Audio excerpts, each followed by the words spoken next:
Let there be light, and there was light. Okay, so, oh, let's get comfortable. Okay, so we are, oh, that's better. Let's see if we can get the camera to stay in that position for a while. Okay. All right, so we are continuing with exploring the characteristics of the gods. Okay, so we have done out of the 14 gods, which is the God who moved, the God who breathed, the God who saw, divided and called, the God who formed, the God who set.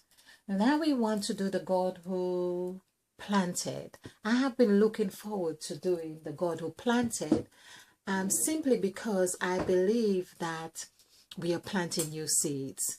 Now, it's funny that I had this as one of my anchor when I started the videos. We need to get ignited, be ignited, and because we are planting new seeds. And now I believe that it's really planting on your soil. As I continue to say, it's funny I should use the word soil, and I'm feeling wow. If you have come across my video on the soil, the path through the soil that I walked, I had to walk through a path.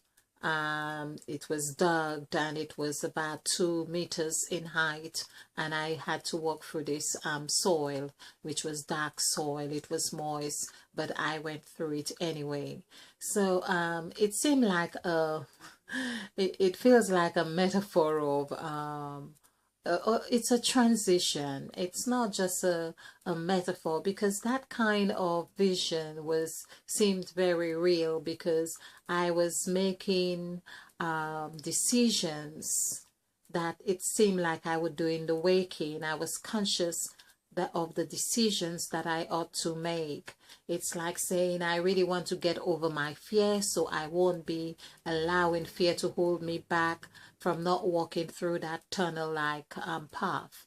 So, which is what I say, we are going through our emotions. We are dealing with our spirit and emotions in those realms as well. So I'm trying to really get my thoughts on what we were going to do planted. So this is what I'm saying about, I'm feeling that we are planting new seeds. Like I made the analogy of going into a new country. It's a new place, it's a new paradigm, it's new environment. You don't know anyone there. You're getting your orientation sorted, to know where the most important things are, or it may not go in that sequence as well. You may be so captivated with what you see around you, you forgot to ask, well, where is the loo, where's the convenience, and then when you really do need it, you think, oh, I should have known this already. But it's not, I don't think that it's something for us to panic at all at whatever pace we are going. I feel we are going at the pace we are meant to go anyway. So, but it's very exciting. I just feel so excited about where I'm at and where everyone, I believe, is being presented that or the opportunity to be somewhere, doing something, making the conscious choice to do that. And that's something that I realize, even in our visions, we are still being presented with the choice. It's not like someone is really taking our hands and really forcing us to do something, or our feet to go somewhere, or taking hold or putting words in our mouths. We are still making choices in those dimensions. And this fifth dimension, which is also the eighth dimension, is where Mother Eve is really present, letting us know of this new paradigm. Excuse me. It feels as if either I not sure if Mother Eve is asking me to say this, but it's like I've just had this. It feels like we are going to be left for a while to see how we react to this new environment. We are not quickly going to be given a set of rules. I don't think so. It doesn't feel like it. It feels like we are going to be exploring this fifth dimension. Perhaps we are being observed while this is happening. I believe that's what is happening. We are being observed to see how we react or how we are going to take this in. How concerned are we with the unknown, with the unexpected?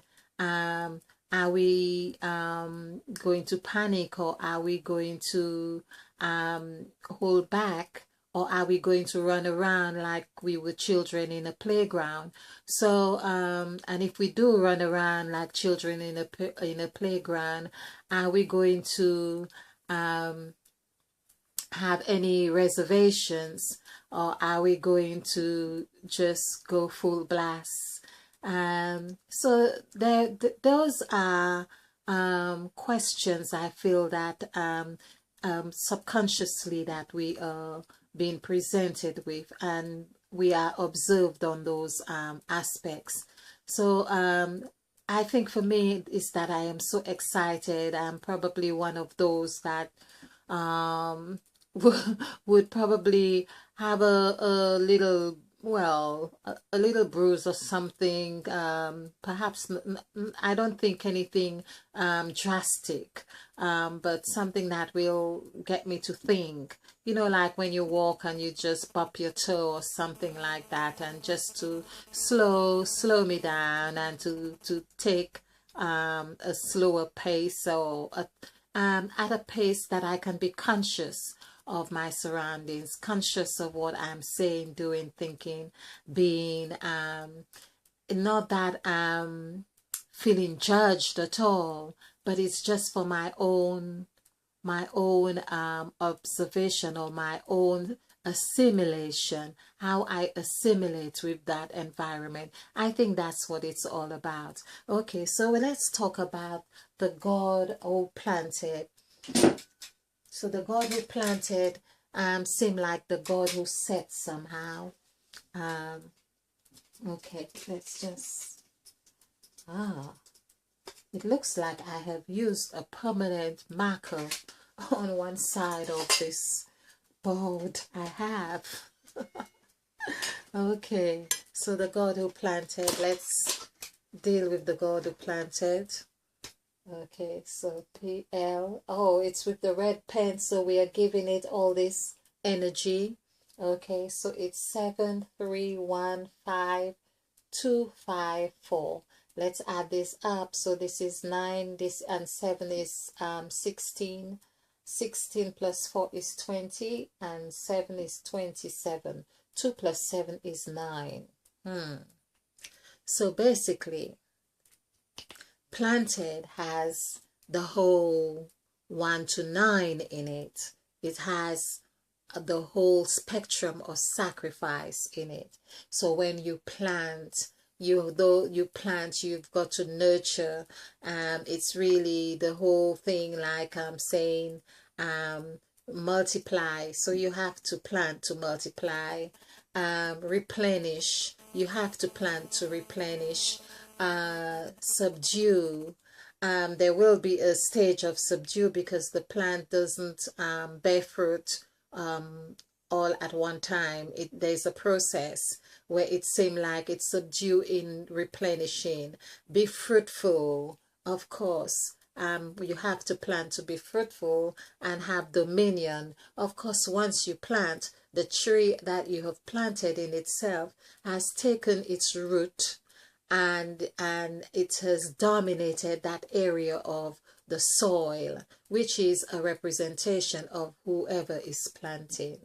Wow, I like that.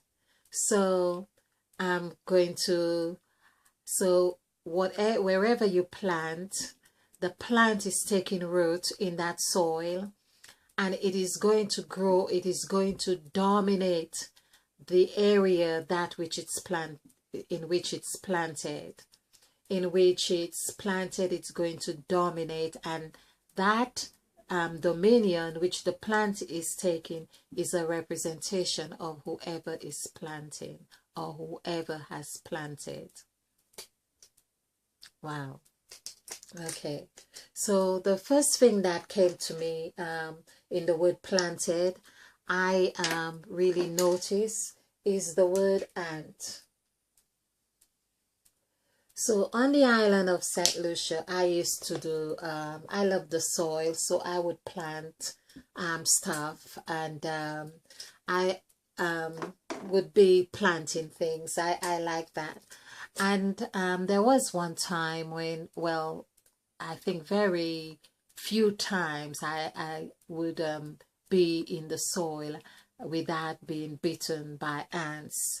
And it seemed like no matter how I try, I would be bitten by ants. Now, what I like about ants, if this may sound strange, but ants don't, okay, when you stand in an ant nest, for instance, or you could be covered with ants biting you, but only one will bite you first, and it seems like they take their position and one attacks, but it's like it's letting you know, it's almost like it's giving you a moment of grace to get out of its territory.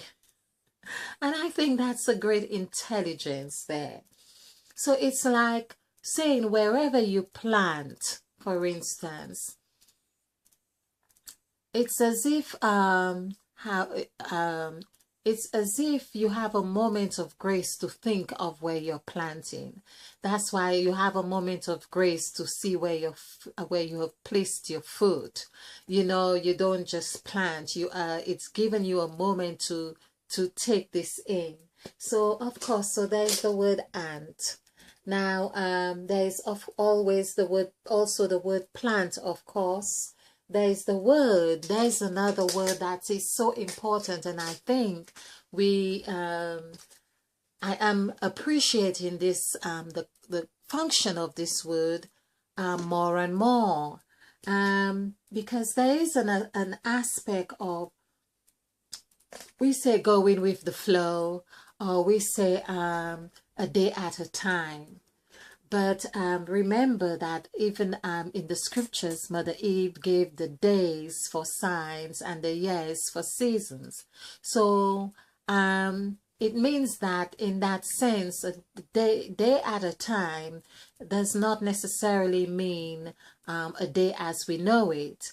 It's really as a sign. We need to use the day as a sign. So when we have the day, we should use the day as a sign to remind us that we need to plan.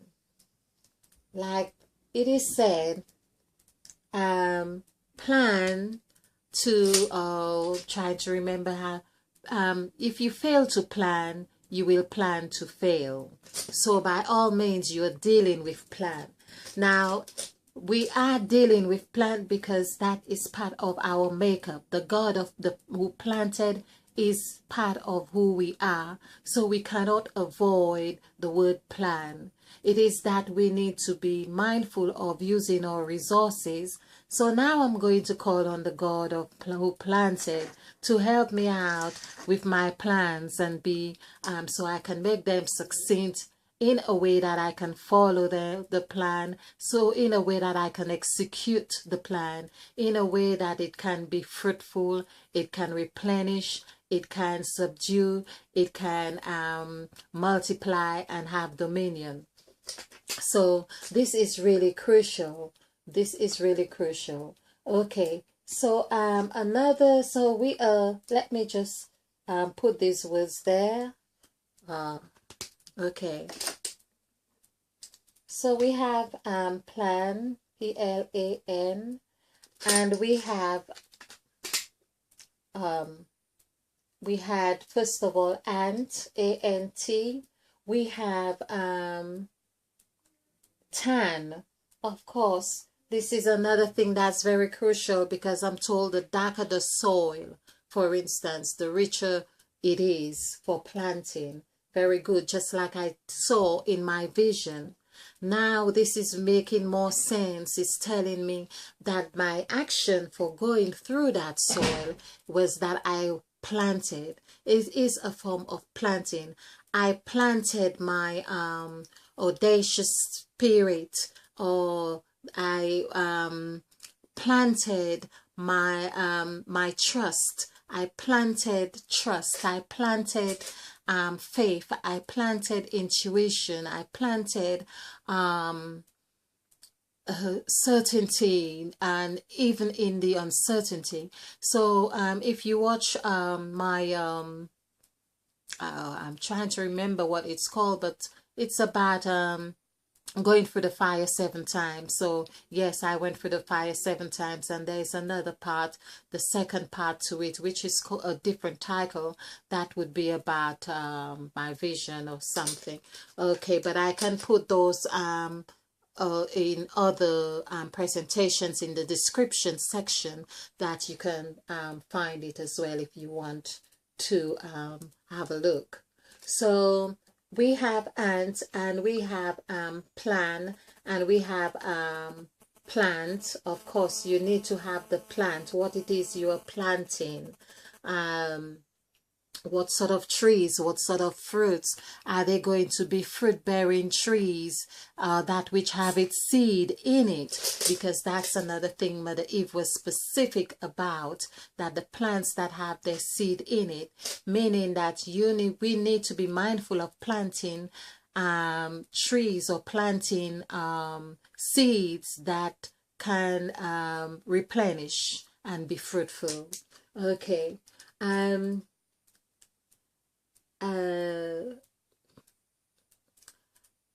Another word would be pan.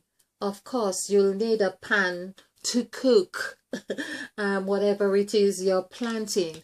These things are so...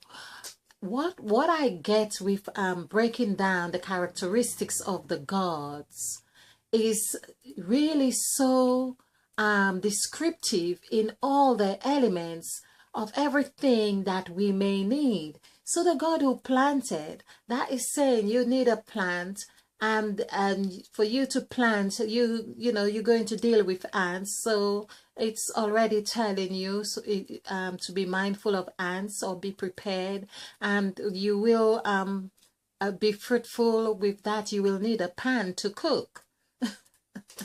This is... And you need to have a plan, of course. So the plan in itself is already telling you, plan for the ants, plan for cooking, plan for being fruitful, and so on. Yes. So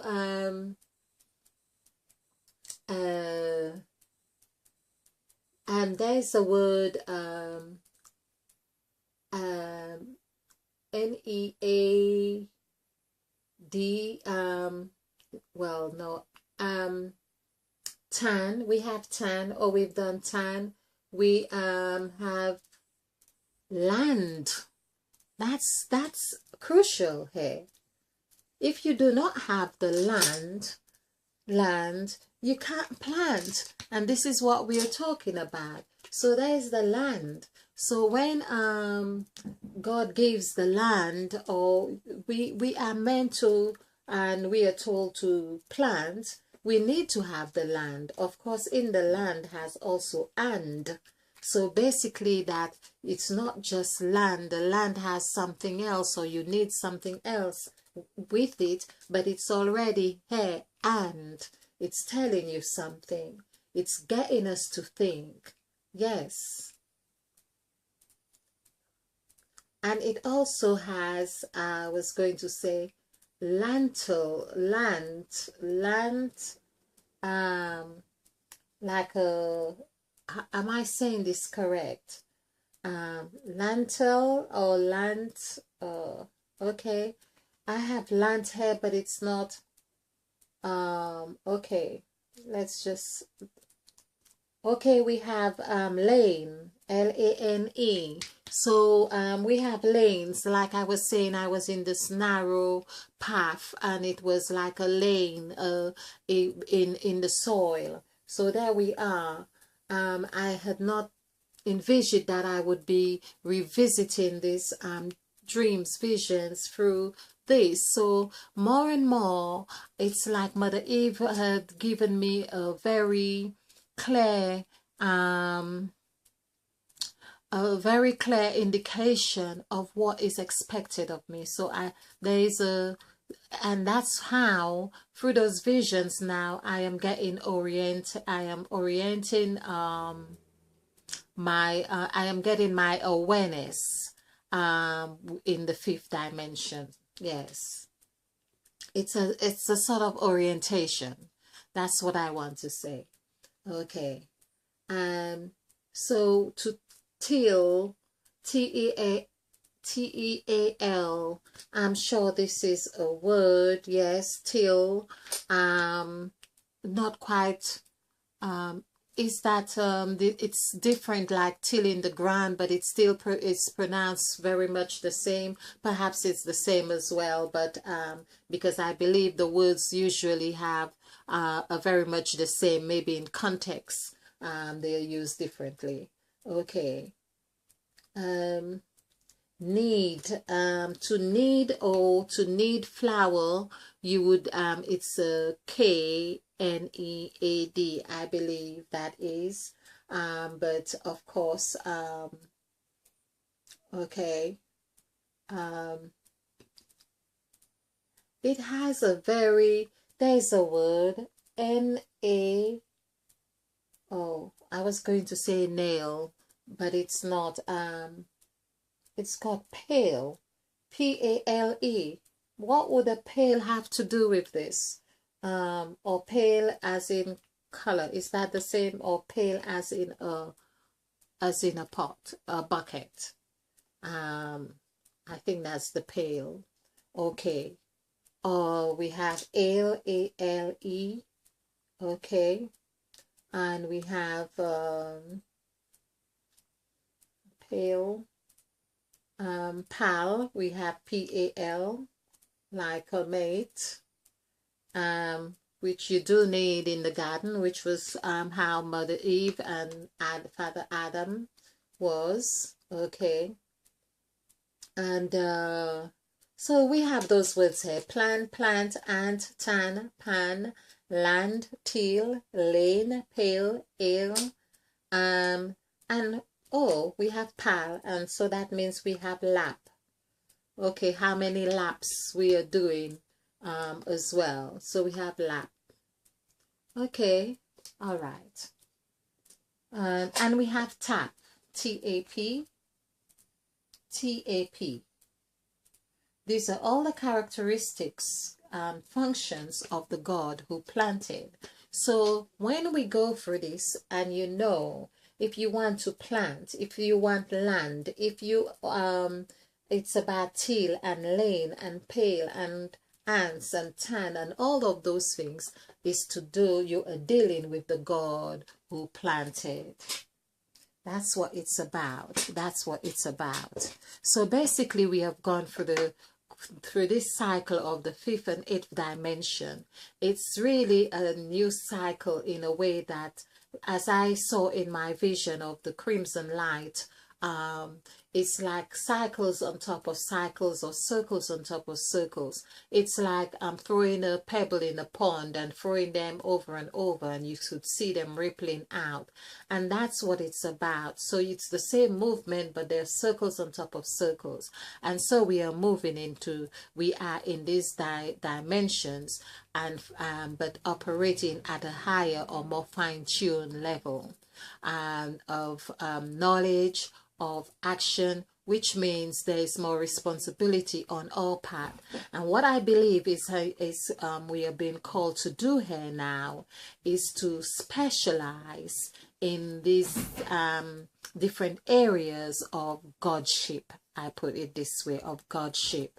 It's like, are you going to be the God of planting? Are you going to be the God of who breathed, or whatever breathing entails with all of the fifth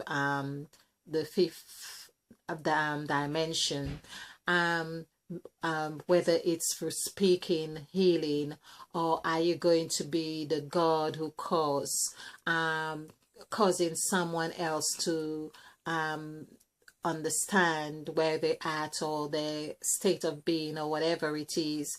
And all. Now, I am also wondering, even there, for instance, in the fifth dimension, it's just come to mind. Um, like when we encounter in the third dimension, where we encounter things that seem like negative, but we have learned to make them positive, because that's what has got us into the fifth dimension, because we have gone through the fire. We have now stopped making judgments, and we have appreciated the experiences that we had.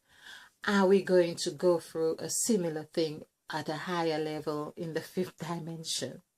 Well, already I feel I have been I have been should I say confronted, I have experienced scenarios that would seem that it would be a negative thing, but it just had helped me to be very to be aware of the level of my assertiveness, meaning this is where I'm saying, okay, I accept this and I reject that, or it's setting the parameters.